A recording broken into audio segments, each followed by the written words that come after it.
नमस्कार। आज हम भारतीय संविधान के अनुसूचियों के बारे में, भारतीय संविधान के भागों के बारे में और भारतीय संविधान के अनुच्छेदों के बारे में और कुछ महत्वपूर्ण संविधान संशोधनों के बारे में यहाँ अध्ययन करेंगे। ये आज का जो टॉपिक है ये पॉलिटिकल साइंस में, पब्लिक एडमिनिस्ट्रेशन में एवं फर्स्ट ग्रेड की जो फर्स्ट पेपर के एग्ज़ाम है उसमें बहुत इम्पोर्टेंट है। इसके अलावा RAS, SI जितने भी RPSC से संबंधित एग्जाम हैं उनमें भी ये संवैधानिक व्यवस्था वाला चैप्टर इम्पोर्टेंट है।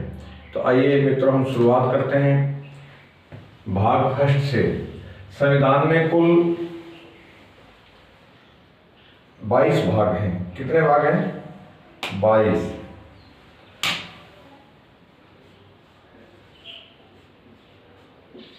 कुल 22 भाग हैं, जिनमें एक भाग ऐसा है जिसको एक बार हटा दिया गया था और बाद में इसको वापस जोड़ा भी गया है, वो है भाग 9वां। तो भाग फर्स्ट, भाग प्रथम ये है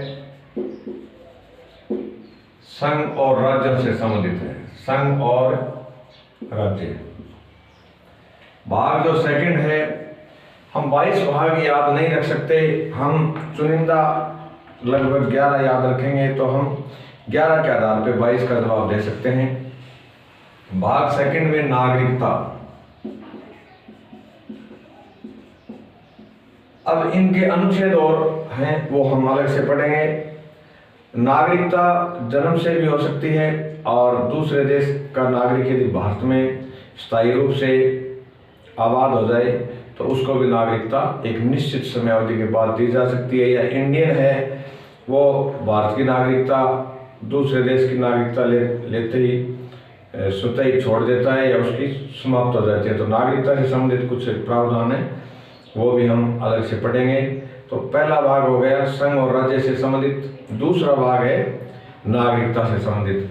अब आता है भाग थर्ड, भाग तृतीय, जिसको बाबा साहब अम्बेडकर ने संविधान की आत्मा कहा था। यह मौलिक अधिकारों से संबंधित है।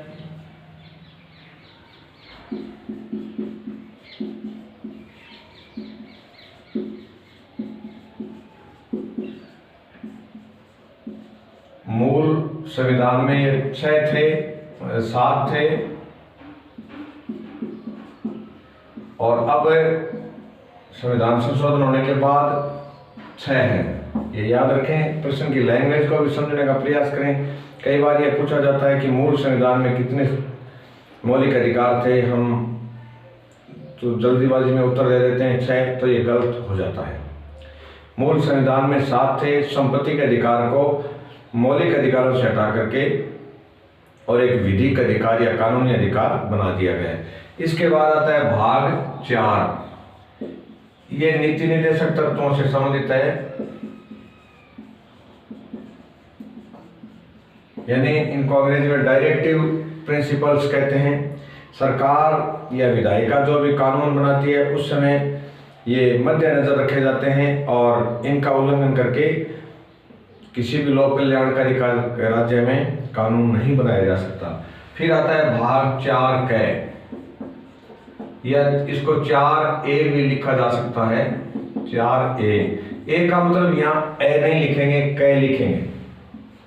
ये मौलिक कर्तव्यों से संबंधित है। संविधान में जो भी भाग है जैसे 4 कै, 9A, 9B, ये सारे बाद में जुड़े हुए हैं, यानी ABCD जहां भी किसी भाग में आए तो वो बाद में जोड़ा गया है। मौलिक कर्तव्य स्वर्ण सिंह समिति की अनुशंसा पर लागू हुए थे। स्वर्ण सिंह समिति की अनुशंसा पर 1976 में, पहले 10 थे और अब इनकी संख्या हो गई है 11। शिक्षा को 11वें मौलिक कर्तव्य के रूप में जोड़ा गया है कि माता पिता का ये प्राथमिक या मौलिक कर्तव्य होगा कि वो अपनी संतान को प्राथमिक शिक्षा उपलब्ध करवाए, और ये वैसे 21 क में भी जोड़ दिया गया है। इसके बाद आता है भाग 5, ये है संघ सरकार से संबंधित है। अब संघ सरकार के जितने भी पदाधिकारी हैं, जिसमें राष्ट्रपति, प्रधानमंत्री, ये जो कैग होता है, कंप्ट्रोलर एंड ऑडिटर जनरल, सारे पद इसमें समाहित है भाग 5 में। और बहुत इसी तरीके से आता है, 5 पहले 5 आता है, फिर 6 आता है, तो 6 में राज्य सरकारें हैं। अब राज्य सरकारों के जितने भी पदाधिकारी हैं वो भाग 6 में आ गए। इसके बाद आता है भाग 9, याद करें आप, भाग 9 इसको एक बार हटा दिया गया था, बाद में इसको पुनः 73वें संशोधन से जोड़ा गया। भाग 9 में पंचायतें हैं या पंचायती राज की जो भी संस्थाएं, जिला परिषद है, ग्रामीण विकास से संबंधित जैसे पंचायत समिति हो गई, ग्राम पंचायत होगी, ये तीनों प्रकार की संस्थाएं इसमें हैं। ये 73वें संशोधन से पुनः स्थापित हुआ है।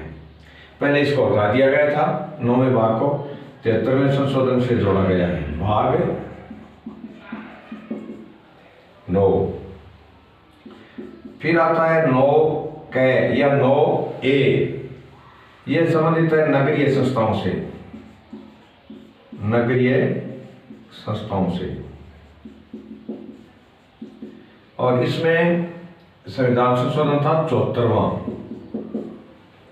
फिर आता है भाग 9ख, ये सहकारी संस्थाओं से संबंधित है, जिसको हम अंग्रेजी में कोऑपरेटिव सोसाइटीज कहते हैं।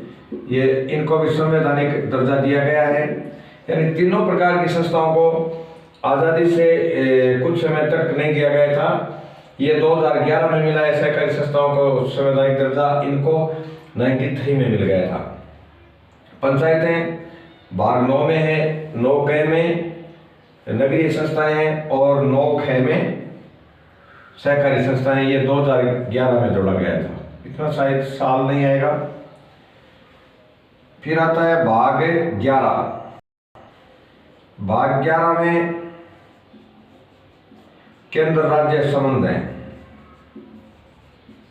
ये 3 प्रकार के हैं। कितने प्रकार के हैं? 3 प्रकार के। 3 प्रकार के कौन कौन से हैं आप लिखें। एक तो वित्तीय संबंध है, एक है विधायी संबंध है, एक है प्रशासनिक संबंध। इनका यदि हम क्रम शुरू करते हैं तो सबसे पहले प्रशासनिक संबंध आते हैं, उसके बाद विधायी संबंध आते हैं और लास्ट में वित्तीय संबंध आते हैं। हम जैसे किसी भी काम की स्वीकृति जारी करते हैं तो वित्तीय स्वीकृति लास्ट में निकलती है, तो इसी प्रकार से ये जो केंद्र राज्य संबंध है इनमें वित्तीय संबंध लास्ट में आते हैं। फिर इसके बाद भाग 14, क्योंकि हम सेलेक्टिव पढ़ रहे हैं और इनके आधार पे हम सारा उत्तर सभी पेपर का उत्तर दे सकते हैं, क्योंकि हमें ऑब्जेक्टिव एग्जाम में जाना है, लिखित एग्जाम के लिए ये चीजें नहीं है। अब आता है भाग 14।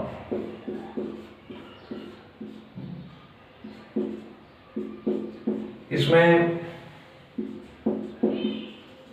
संघ और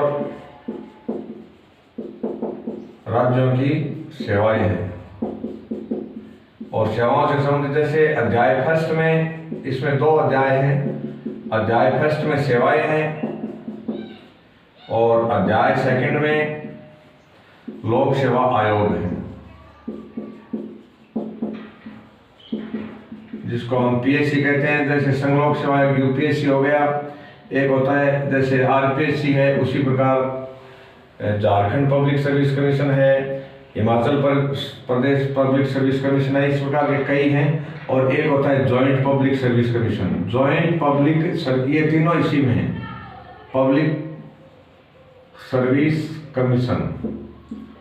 जॉइंट क्या होता है कि जब 2 या 2 से अधिक राज्य आप मिलकर के एक लोक सेवा का गठन करते हैं अपने राज्यों के लिए, तो वो उन दोनों राज्यों की सेवाओं में भर्ती करता है। इसके लिए राष्ट्रपति का आदेश जारी होता है, राष्ट्रपति जॉइंट पब्लिक सर्विस कमीशन का गठन कर सकते हैं। जैसे राज्यपाल राज्य लोक सेवा का गठन करते हैं, राष्ट्रपति संघ लोक सेवा का गठन करते हैं, किंतु जॉइंट यानी 2 राज्यों का या 2 से अधिक राज्यों का जब जॉइंट संयुक्त होता है तो उसको राष्ट्रपति ही अनुमति देते हैं और उनको मेंबर्स को हटाने की शक्तियां भी राष्ट्रपति के पास होती हैं। फिर आता है भाग 18। भाग 18 में आपातकालीन उपबंध है। कौन से हैं? आपातकालीन उपबंध। और भाग 20 में क्या है? संविधान संशोधन प्रक्रिया। यह सिर्फ 2 प्रकार की है, इसमें एक ही अनुच्छेद है, अनुच्छेद है 368। और कितने प्रकार की प्रक्रिया वर्णित है इसमें? केवल 2 प्रकार की। कुल वैसे 3 प्रकार के संविधान संशोधन होते हैं, लेकिन भाग इसमें 20 में या अनुच्छेद 368 में 2 ही हैं। वो ही है विशेष बहुमत से।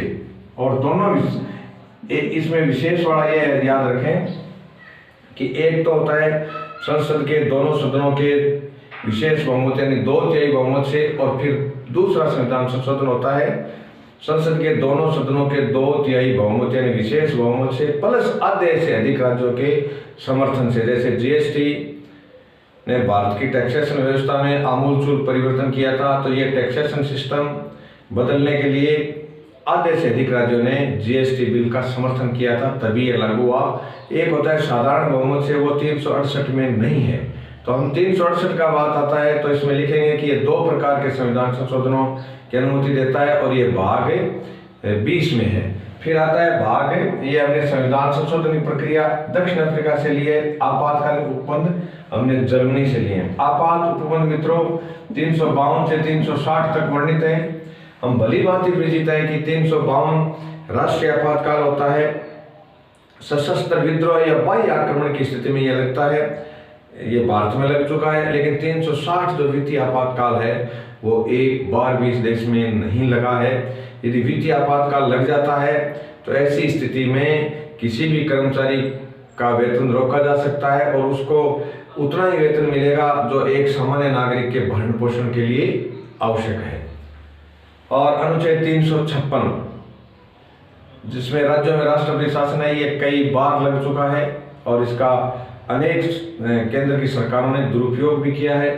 इससे संबंधित अनुच्छेद 356 से संबंधित प्रसिद्ध वाद है बम्बई वाद। क्या है? SR बम्बई वाद। फिर आता है भाग 22, ये अंतिम भाग है। इसमें संक्षिप्त नाम है संविधान से संबंधित, संक्षिप्त नाम और हिंदी रूपांतरण, ये चीजें हैं इसमें। संविधान का हिंदी रूपांतरण मान्य किया गया है। ये संशोधन कौन सा है हिंदी रूपांतरण से संबंधित? 58वां, याद रखें। 58वें संविधान संशोधन से संविधान का हिंदी रूपांतरण मान्य किया गया है। तो आज इस वीडियो में हमने संविधान के विभिन्न भागों के बारे में, उसके कुछ महत्वपूर्ण उपबंधों के बारे में पढ़ा है। हमारा अगला जो वीडियो है उसमें हम अनुसूचियों के बारे में अध्ययन करेंगे, प्लस अनुच्छेदों के बारे में हम अध्ययन करेंगे। धन्यवाद।